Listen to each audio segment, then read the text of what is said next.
Give it up. Give up that war. You know, the war that you have to really fight is the war against yourself. You have to fight a war against yourself. Now, it's not easy to look in the mirror and to change your own life. It's hard as hell. You have to take responsibility. You have to learn new things. You have to feel uncomfortable. Good, because discomfort is how we grow. That's how we become strong. If you run away from discomfort and resistance your whole life, you will always be weak. And most people don't like being uncomfortable. If you don't want to be uncomfortable, please do not pursue success, because success is a very uncomfortable feeling. And I just learned to be comfortable being uncomfortable. Your comfort zone is irrelevant. What matters is, what are you trying to do with your life? Future you is going to give you advice on what to stop, what to start, on what a more courageous action would be. What's the first thing they would tell you to be or do to be more courageous? You ain't gonna have much of a life. If you play it safe, you won't have much of a life. Life is risk. It take courage to pursue your dream. Now, it's gonna cost you something. Most people are not willing to pay what it costs to go after your dream, because you're gonna have to hurt a little bit. And those are the times when you want to run and hide. You gotta be able to find energy. You gotta make up games, make up tricks, make up whatever you can to get to the next evolution of life. All successful people, if they fail by trying greatly, not by playing it safe and wishing and hoping that everything will work out all right in the future. What they do is they take great risks with no guarantee of success, and so can you. Rich people don't sleep 8 hours a day. That's a third of your life. You cannot be sleep 8 hours a day. We do not retreat. We do not give up. We do not surrender. And the reason why most of you are not successful is because every single time stuff not going your way, you give up, you quit, you let go, and people feel weakness. They feel it. You can feel when somebody's not committed, when they're not all in, when they're not dedicated. If you want freedom, there's going to be an element of risk. There's going to have to be sacrifices made. There's going to have to be late nights, extra hours, persistence, and most importantly, growth. If you don't become someone else, you will not be able to earn your freedom. The person you are right now might not be good enough for the life you want. If you really want it, you're going to have to become someone else. The voice in my head said, you know what, man? You're gonna die never even trying to reach your full potential. And how's that gonna feel? So I'm gonna live even while I'm dead. I'm gonna be, because I believe in a higher power, whatever it may be. I don't know what it is. I believe that your mind lives forever. Some spirit, something lives forever. I'm gonna be haunted by the mere fact that I literally just, that's what I was. You wasted that life. That's what I was, man. You look back and here lies David Goggins, a punk. That's it. And I get to live, so whatever heaven or hell is, you're in hell the rest of your life. The rest of your life. And if there is a God, which I hope to God there is, knowing what I put myself through now, whatever memories I have, if there's any at all, I'll be a happy man. But I knew that I was gonna pay for this while I was living or while I was dead. I was gonna pay for this, because basically to me, it was a huge sin. I'm basically just gonna sit here and just be a comfortable man and not even try. Wasting your life is a sin, It's right? a sin. It is. I'm not even gonna try. I want you to get over this notion that I find so annoying that so many people have, that success and power in life is dependent on something like genetics. Like some people are born with a larger brain, or they have wealthy parents who are able to send them to the right school, or it's all a matter of luck. What really makes people successful and powerful in life, and it's not just me saying this, I read hundreds of books on the subject, what makes people successful is their degree of motivation. I could repeat it 100 times, but it's true every time I say it. When you are motivated, when you feel yourself emotionally engaged in the subject, you learn faster.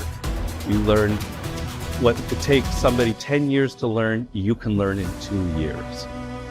When you feel emotionally engaged with something, you're able to push past all the obstacles. The sense that it's genetics or the size of our brain or our parents' money, you can't control any of that, obviously. And they can become kind of crutches for some people. But the amount of motivation you feel, the emotional connection you have to what you're studying or doing, that is something within your control. That is something you can choose to take.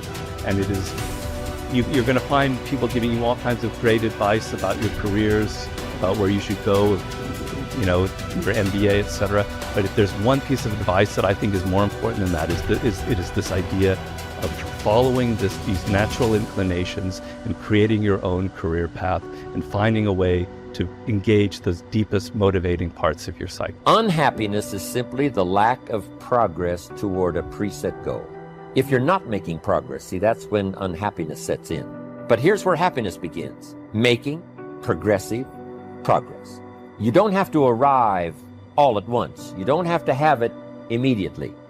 But as long as you're making progress, as long as progress is part of your experience now, it is a fantastic source of inspiration. Now here's the next one. Source of inspiration, and that is achieving. When you finally have arrived at that goal that you set. I want to have this much experience and be able to do this by 30 days from now, 60 days from now, 6 months from now. And finally, that 6 months passes, and there you are. Finally, the time passes, and you have it. Finally, the time passes, and the skill is now beginning to be polished, and it is so unique and effective. Achieving is an incredible source of inspiration. But here's what we notice. When you do achieve, whatever you set out in the beginning, where you decided and planned and you got started and you progressed, when you finally achieve, that achievement is not much more inspiration than when you decided. It's a different kind of inspiration. It's a different kind of feeling to having arrived.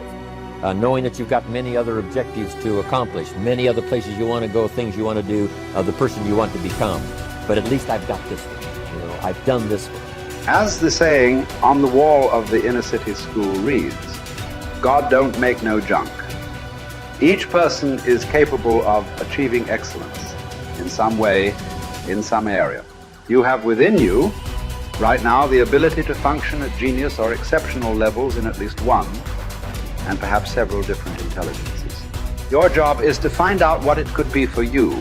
Your responsibility to yourself is to cast off all these self-limiting beliefs and accept that you are an extraordinarily capable and talented person. You are engineered for greatness and designed for success. You have competencies and capabilities that have never been tapped. You have the ability within yourself right now to accomplish almost any goal you can set for yourself if you are willing to work long enough and hard enough to achieve it. The good news about beliefs is that all beliefs are learned. They can therefore be unlearned, especially if they are not helpful. When you came into the world, you had no beliefs at all about yourself, your religion, your political party, other people, or the world in general. Today, you know a lot of things. But as the comic Josh Billings once wrote, it aren't what a man knows what hurts him. It's what he knows what aren't true. There are many things that you know about yourself that are simply not true. And these are almost always in the area of self-limiting beliefs. The starting point of unlocking more of your potential is for you to identify your self-limiting beliefs and then ask, what if they were not true at all? What if you were possessed of an extraordinary ability in an area where you didn't think you were very good at all, such as selling, entrepreneurship, public speaking, or money-making? Everywhere I go throughout the world, I have taught these principles to many tens of thousands of people. I have filing drawers full of letters from people who had never heard this idea of self-limiting beliefs before. But once they heard it, they changed their entire attitudes towards themselves. They began to see themselves as far more competent and capable in key areas of their lives than they had ever been before. In no time at all, they began transforming their lives and changing their results. Their incomes doubled and tripled and quadrupled. Many of them became millionaires and multimillionaires. They went from the bottom of their companies to the top, from the worst performer in their sales forces to the highest earning person in their companies. After they changed their beliefs about themselves and their personal potentials, they learned new skills and took on new challenges. They set bigger goals and threw their whole hearts into achieving them. By questioning their beliefs and by refusing to accept that they were limited in any way, they took complete charge of their lives and careers and created new realities for themselves. And what countless others have done, you can do as well.